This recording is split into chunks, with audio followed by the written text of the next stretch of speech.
ओ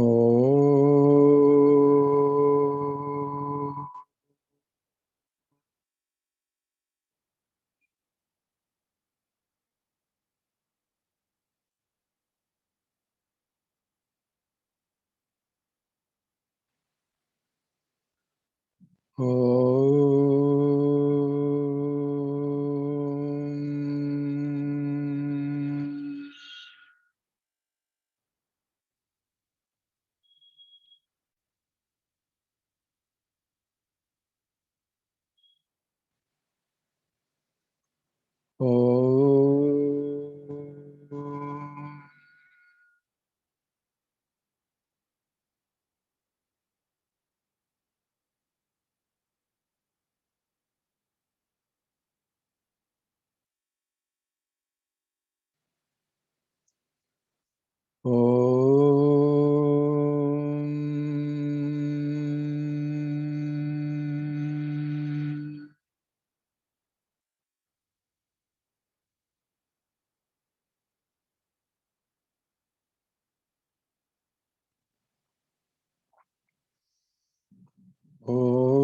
ओम नमो भगवते वासुदेवाय। ओम नमो भगवते वासुदेवाय। ओम नमो भगवते वासुदेवाय।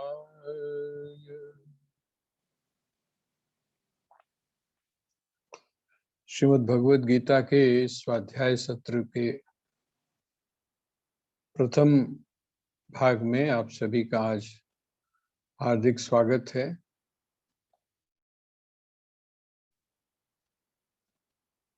आज यहाँ आते ही ऐसे लग रहा है जैसे कि हम हिमालय से उतरकर और कुरुक्षेत्र के युद्ध में पहुंच गए।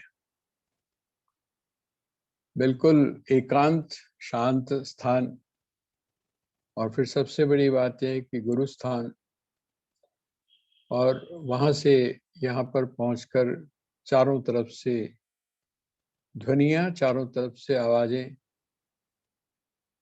खटखट की ये जब आ रही थी अभी थोड़ी देर पहले, तो मुझे स्वामी राम का एक उदाहरण याद आया।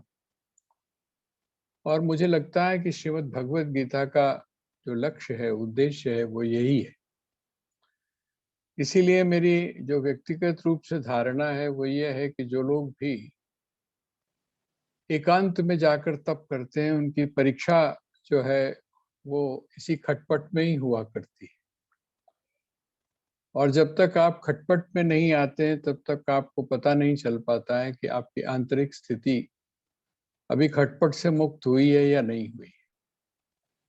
तो स्वामी जी ने वहां पर एक उदाहरण दिया है, आप सभी ने कई बार सुना होगा। और वो उदाहरण कौन सा है? वो उदाहरण है एक जमींदार का जो अपनी घोड़ी को पानी पिलाना चाह रहा था।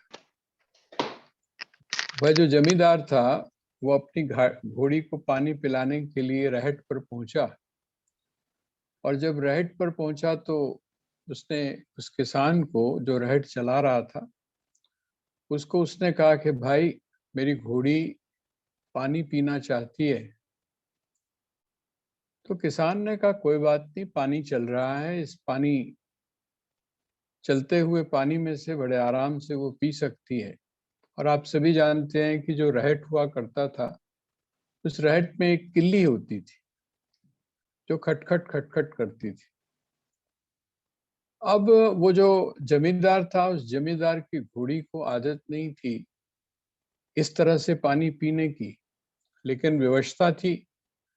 जब वो पानी पीने लगी तो खटखट की जब आवाज हुई तो वो जो घोड़ी थी वो बिदक गई। पानी पीने के लिए सिर झुकाती थी, खटखट की आवाज होती थी तो अपना मुंह वहां से हटा लेती। जमींदार ने जब ये देखा तो उसने किसान को कहा कि भाई, ये जो खटपट है ये जरा बंद कर दे, तभी मेरी घोड़ी जो है वो पानी पी पाएगी। उसने खटपट बंद कर दी, और जब खटपट बंद की तो इसका मतलब क्या हुआ, रहट जो चलना था वो बंद हो गया।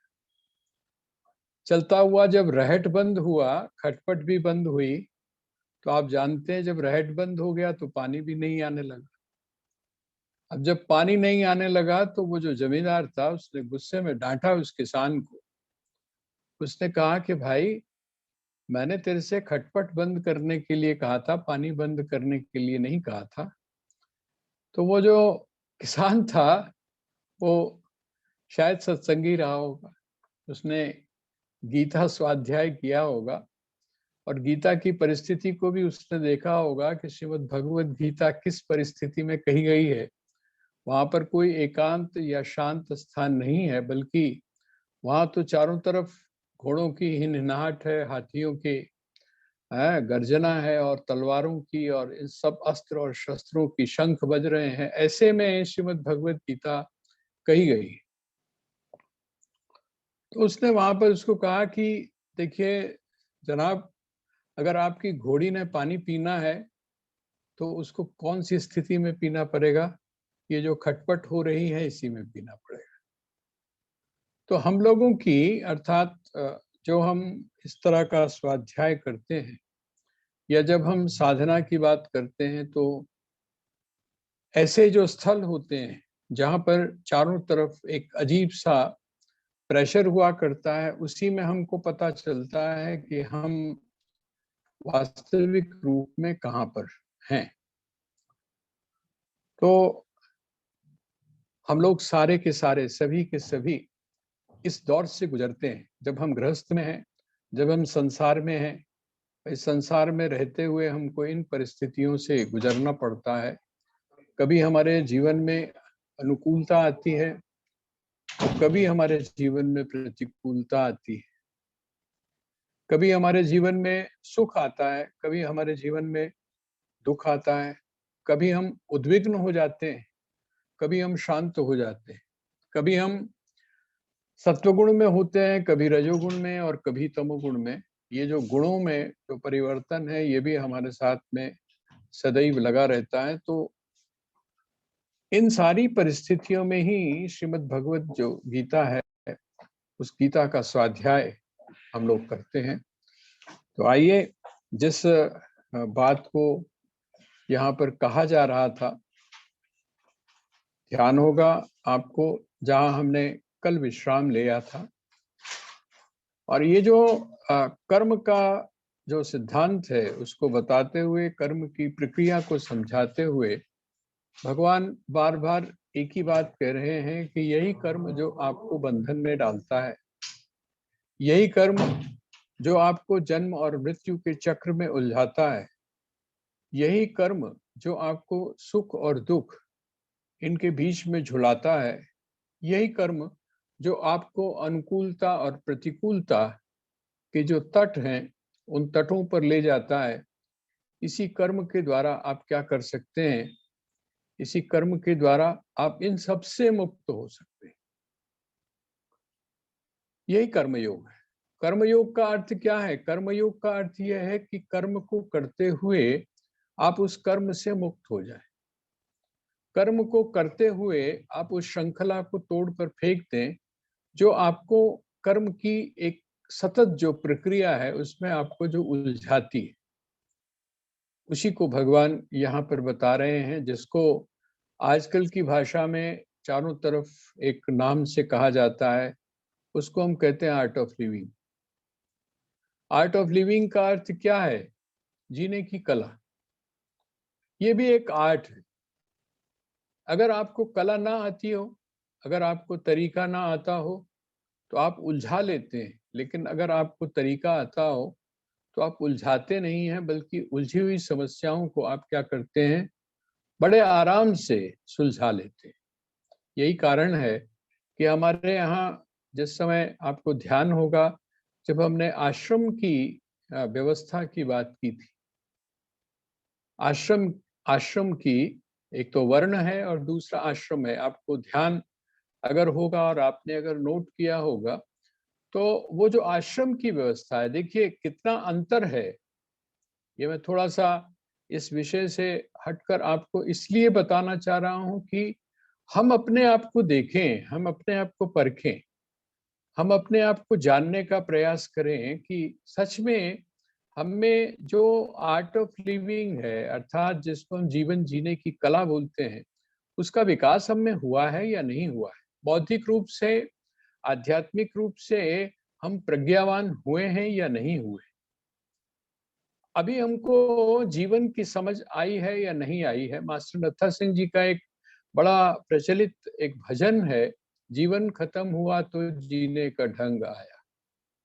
आप लोगों ने कई बार उसको सुना होगा, जीवन खत्म हुआ तो जीने का ढंग आया, जब शम्मा बुझ गई तो महफिल में रंग आया। बड़ा लंबा भजन है ये। लेकिन आश्चर्य होता है इस बात का कि उम्र के बीत जाने के बावजूद, उम्र के पड़ाव को आगे बढ़ने के बावजूद भी हम लोग जिसको आर्ट ऑफ लिविंग बोलते हैं, या जिसको श्रीमद् भगवत गीता में कुशलता कहा गया है, उस कुशलता को उपलब्ध नहीं हो पाते। और श्रीमद् भगवत गीता की जो उपलब्धि है सबसे बड़ी, वो यही है कि हम उस आर्ट ऑफ लिविंग अर्थात जीवन की जीने की जो कला है उसको भली प्रकार से जान जाए। तो वहां आपको ध्यान होगा कि वहां पर क्या है, वह जो सन्यासी है जिसको आप सन्यासी कहते हैं, जो चतुर्थ आश्रम है, चौथा जो आश्रम है। पहला आश्रम हुआ ब्रह्मचर्य, दूसरा हुआ गृहस्थ और तीसरा हुआ वानप्रस्थ। आत्म संयम से शुरू हुए, आत्म संयम से शुरू होने के बाद में फिर हमने भोगों को भोगा, संयम पूर्वक भोगों को भोगा गृहस्थ आश्रम में। और उसके बाद फिर हम जब वानप्रस्थ में गए, तब फिर हम फिर आत्म संयम पर ही पहुंच गए। जो कुछ हमने भोगा है, आमतौर पे ये कहते हैं कि अगर आपकी जीभ के ऊपर कोई स्वाद लग जाता है तो वो आपसे छूटता नहीं है। लेकिन मजा तो इसी बात का है कि वो जो स्वाद है, वो जो स्वाद है, उस स्वाद को आप अपनी मर्जी से छोड़ दें। एक तो वो है कि आपको डॉक्टर बोलता है कि आपने मीठा नहीं खाना है। एक तो ये है कि डॉक्टर आपको बोलता है कि आपको चटपटी चीजें नहीं खानी है। और एक ये है कि आपको ये बात समझ में आ गई, ठीक है, एक समय ऐसा था जब ये सारी चीजें हमारे लिए आवश्यक हो सकता है हों, लेकिन अब जो अवस्था है, इस अवस्था में इन सारी चीजों की आवश्यकता हमको नहीं है, बल्कि अगर हम इनका सेवन करेंगे तो ये हमको हानि पहुंचाएगी। यह है वानप्रस्थ। वानप्रस्थ का मतलब यह है समझ पूर्वक भोग का परित्याग। और उसके बाद जिस समय हमने सन्यास की चर्चा आपके समक्ष की थी, तो आपको ये संकेत दिया था कि सन्यास क्या है। कहते हैं सन्यास का अर्थ ये है कि अब आपको कहने की आवश्यकता नहीं है।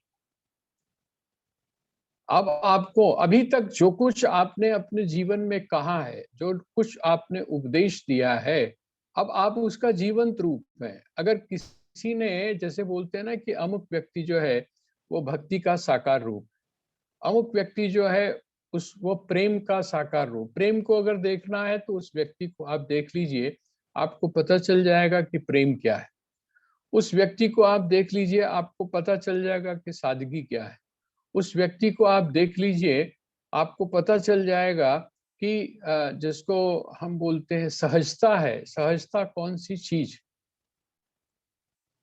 उस व्यक्ति को कुछ कहने की आवश्यकता नहीं। संन्यास का अर्थ यह है कि अब उसको कहने के लिए आवश्यकता नहीं है। अभी तक जो कुछ उसने कहा है या अभी तक जो कुछ उसने सुना है, अभी तक जो कुछ उसने पढ़ा है, अब वो उसका जीवंत रूप हो गया है। उसको आप देखते हैं तो आपको एक एक उदाहरण दिखाई देता है। जैसे भगवान ने कहा था ना कि पहले कि बहवो ज्ञान तपसा पूता मद्भाव मागता। कहते बहुत सारे लोग ऐसे हैं जो पवित्र होकर और मेरे भाव को प्राप्त हुए,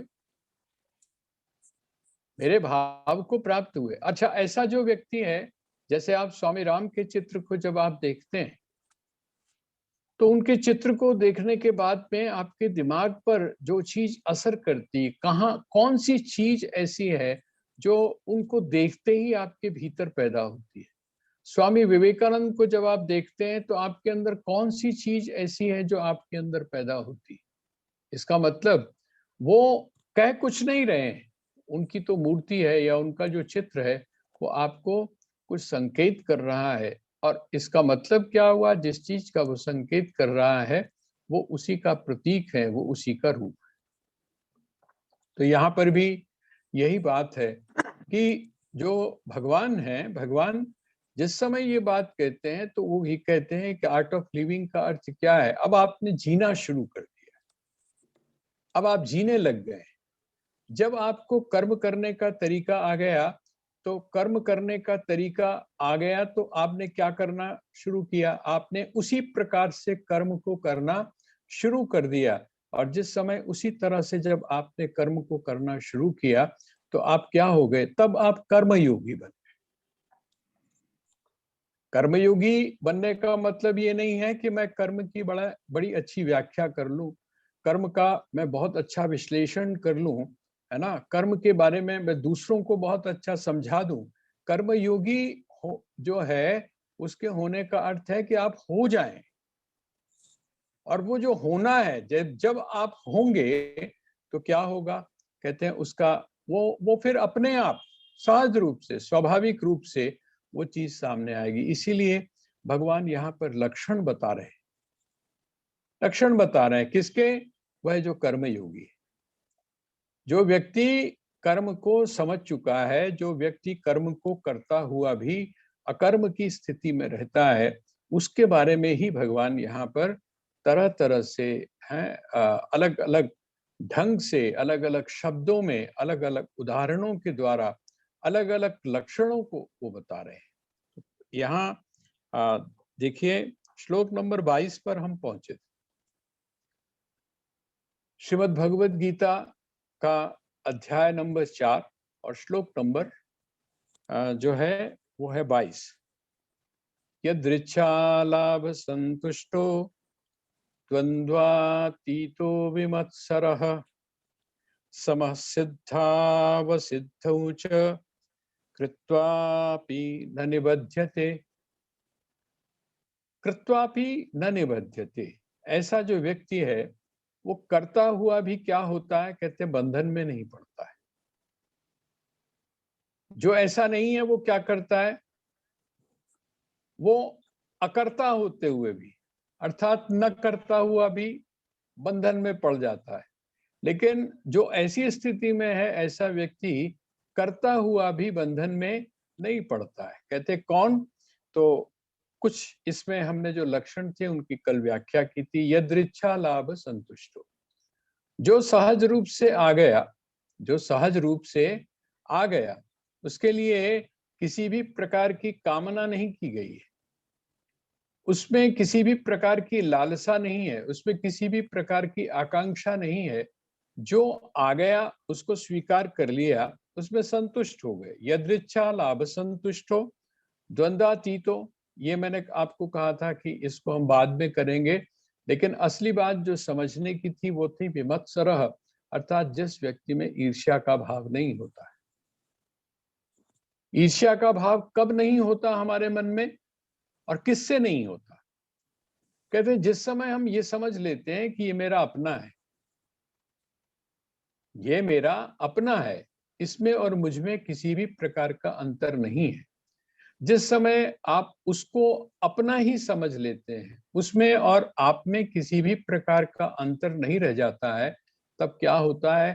कहते हैं तब ऐसी जो स्थिति है, उसमें सामने वाले का जो सुख है, वो आपको क्या लगता है? अभी तक क्या होता है? जब तक हमारे में द्वैत बना हुआ है, जब तक हम किसी भी व्यक्ति को अपने से अलग समझते हैं, सोचकर देखिए, विचार करके देखिए, जिसके साथ में आपकी नहीं पटती है,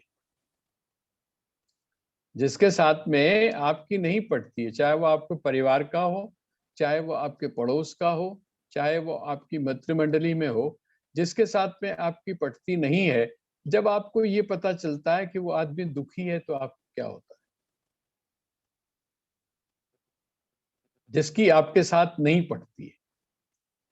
जब आप उसके दुख के बारे में सुनते हैं, तो आपको क्या लगता है?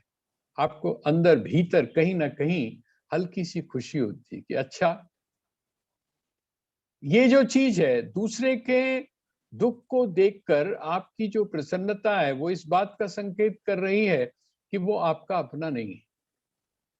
लेकिन जिस समय कोई भी व्यक्ति, दूसरा व्यक्ति, उसके दुख को देखकर या उसके दुख के बारे में सुनकर ही आपको क्या लगता है? आपको ऐसा लगता है कि आप भी सच में दुखी हो गए।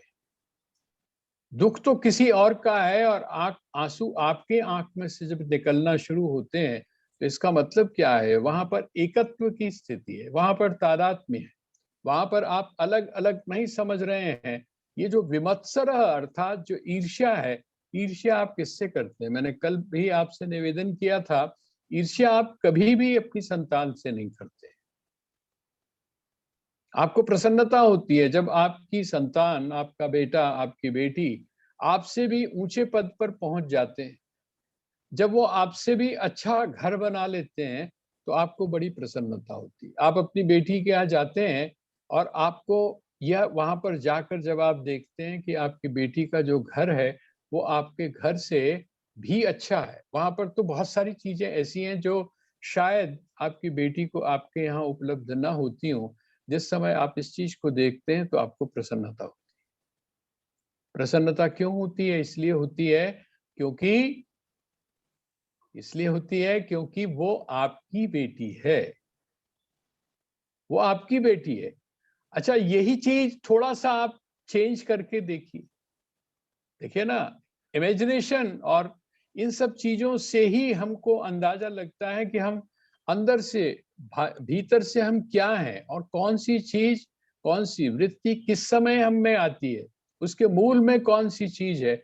आप थोड़ा सा सोच कर देखिए कि आपकी, जिसके साथ में आपकी नहीं पटती है, जिस समय आपको उसकी बेटी का परिवार इस प्रकार का दिखाई देता है, तो कहीं ना कहीं कचोट होती है कि लोगों ने तो भगवान ने बहुत कुछ दिता है, पर साडे बारे में पता नहीं क्यों भूल गया।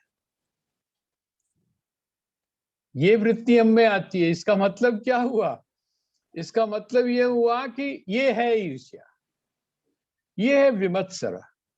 लेकिन कहते हैं ऐसा व्यक्ति जिसमें किसी भी प्रकार का विमत्सर नहीं है, किसी भी प्रकार की ईर्ष्या नहीं, और जब ईर्ष्या नहीं है, ये संकेत किस बात का कर रहा है? तादात्म्य वृत्ति, अर्थात आप दूसरों को भी अपना ही समझते हैं, ऐसा जो व्यक्ति है। और अब आप ये जो द्वंद्वातीत, द्वंद्व से अतीत, इसको आप इसके साथ में जोड़ लीजिएगा, ये समः सिद्धौ असिद्धौ च, सिद्धि और असिद्धि में जो समान है, सिद्धि और असिद्धि में जो समान है, सिद्धि और असिद्ध के का क्या अर्थ हुआ? सिद्धि का मतलब हुआ कि जो वो चाहता है वो उसको मिल जाए। भाई, सिद्धि का अर्थ क्या होता है? सिद्ध होने का अर्थ क्या होता है? कहते हैं अमुक व्यक्ति सिद्ध है, इसका मतलब उसकी जुबान से जो भी बात निकलती है, जैसा भी वो सोचता है, वो तत्काल पूरा हो जाता है। आपने एक कथा सुनी होगी, बड़ी अच्छी कथा है वो। कभी कभी ये उल्टा भी पड़ जाता है। ये जो सिद्धि है ना, कभी कभी आदमी के जीवन में उल्टी पड़ जाती है। आपको लगता है कि ये क्या हो गया। वो कहते हैं कि एक माता जो थी, बुजुर्ग, वो लकड़ी काट करके गुजारा करती थी। लकड़ी काट करके गुजारा करती थी। तो एक बार उसने लकड़ियां काटी, गर्मी बहुत थी, लकड़ी का गट्ठर बनाया और गट्ठर बनाकर एक पेड़ के नीचे रखा। और पेड़ के नीचे रखकर वो क्या सोचती है, कहती है कि ये जो जीवन है, इस जीवन से तो बेहतर यही है कि ये जो यमराज है ये आकर मुझको ले जाए, इससे बेहतर और कौन सी चीज है। ये जो जीवन है ये तो बेकार है। सुबह से लेकर शाम तक मैं लकड़ियों को इकट्ठा करती हूँ, उसका गट्ठर बनाती हूँ, सिर पर रखती हूँ और जाकर फिर मैं बाजार में उसको बेचती हूँ। उससे जो मुझको मिलता है तब मैं अपना और अपने परिवार का पालन। वो जिस पेड़ के नीचे उसने ये चीज सोची, वो किस चीज का था? वो सिद्ध वृक्ष था, जिसको आप कल्प वृक्ष बोलते हैं। कहते हैं कल्प वृक्ष के नीचे बैठकर जो आप सोचें वो तत्काल पूरा होता है। उसने क्या सोचा था कि इस जीवन से तो अच्छा यही है कि यमराज जो है वो आकर मुझको ले जाए। तो जैसे ही उसने ये सोचा था, यमराज जी पधार गए। और जब यमराज जी पधार गए, उसने देखा कि ये कौन है, ये एकदम कहां से प्रकट हो गया। तो उसने कहा, भाई तुम कौन हो? उसने कहा, जी मैं वही हूं जिसको अभी आपने याद किया था। अभी अभी जिसको आपने याद किया था, मैं वही हूं। तो उसने कहा कि नहीं, मैंने तो किसी और काम के लिए बुलाया था। ये गट्ठर जो है ना, मुझसे उठ नहीं रहा था। ये जो गट्ठर मैंने लकड़ी का रखा हुआ है, ये मुझसे उठ नहीं रहा था। तो तुम एक काम करो, ये जो गट्ठर है इसको उठवा कर मेरे सिर पे रख। कहने का तात्पर्य क्या है, कभी कभी जो सिद्धियां होती हैं ये भी आपके लिए असिद्धि से भी ज्यादा मुश्किल काम हो जाता है। तो इसलिए इस बात को वह समझता है, इस बात को जो समझता है, अर्थात जो ये जानता है कि चाहे आपको सिद्धि प्राप्त हो, अर्थात आपकी कामना पूर्ण हो या आपकी कामना पूर्ण ना हो, दोनों ही स्थितियों में वो क्या रहता है, इसी को हम क्या बोलते हैं, ये जो है ना सिद्धि और असिद्धि, दो चीजें इकट्ठी हो गई ना। ये जो दो चीजें हैं जो पैरेलल चलती हैं, एक दूसरे के साथ में चलती हैं। जैसे हम जब चलते हैं तो दो पैरों से चलते हैं, दो पैरों से चलते हैं। अगर हमारा एक पैर खराब भी हो जाता है, नहीं भी चला जाता है, तब भी हम क्या करते हैं, लकड़ी का सहारा लेकर चलते हैं। तो वो लकड़ी जो है वो दूसरे पैर का काम करती है। दो पैर, सुख और दुख, लाभ और हानि, जीवन और मरण, ये द्वंद्व है। तो द्वंद्वातीता का अर्थ क्या है? ऊपर वाली जो लाइन है उसमें आप लगाइए, द्वंद्व से जो अतीत हो चुका है, अर्थात द्वंद्व का प्रभाव जिसके ऊपर नहीं पड़ता। क्यों नहीं पड़ता? या सम, जो सिद्धि और असिद्धि में सम रहता है। क्यों रहता है वो सम? क्योंकि वो इस बात को जान चुका है। आपने दूसरे अध्याय में पढ़ा होगा, है ना, इस बात को। वो इस बात को जान चुका है कि चाहे सिद्धि है चाहे असिद्धि है, चाहे लाभ है चाहे हानि है, ये दोनों चीजें क्या हैं, ये नित्य नहीं है। ये नित्य नहीं है। ता स्थितिक्षस्व भारत, आपको याद होगा, मात्रा स्पर्शास्तु कौन्तेय शीतोष्ण सुख दुखदा आगमा पाइनो, आने और जाने वाली। ये जो चीजें हैं ये क्या है? ये जो द्वंद्व है ये आने और जाने वाला है। वो बहुत पुराना एक गीत है ना, बहुत पुराना एक गीत है, उसमें यही भाव है कि कोई बात नहीं, वह सुबह कभी तो, क्या है वो, है ना, है कि नहीं, वो सुबह कभी तो आएगी। इसका मतलब अंधेरा जब हो जाता है तो हम इस उम्मीद के साथ जीते हैं कि वह सुबह कभी तो आएगी। और जिस समय सुबह आती है तो ये भी हम ध्यान में रखें कि ये जो सुबह आई है, अर्थात सूर्य का जो उदय हुआ है, ये धीरे धीरे चढ़ेगा, अर्थात आपके सिर के ऊपर होगा। अपनी पूर्णता पर होगा और उसके बाद फिर क्या होगा, उसके बाद ढलेगा, उसके बाद ये अस्त की तरफ जाएगा। दोनों चीजों के साथ में है, सिद्धि और असिद्धि।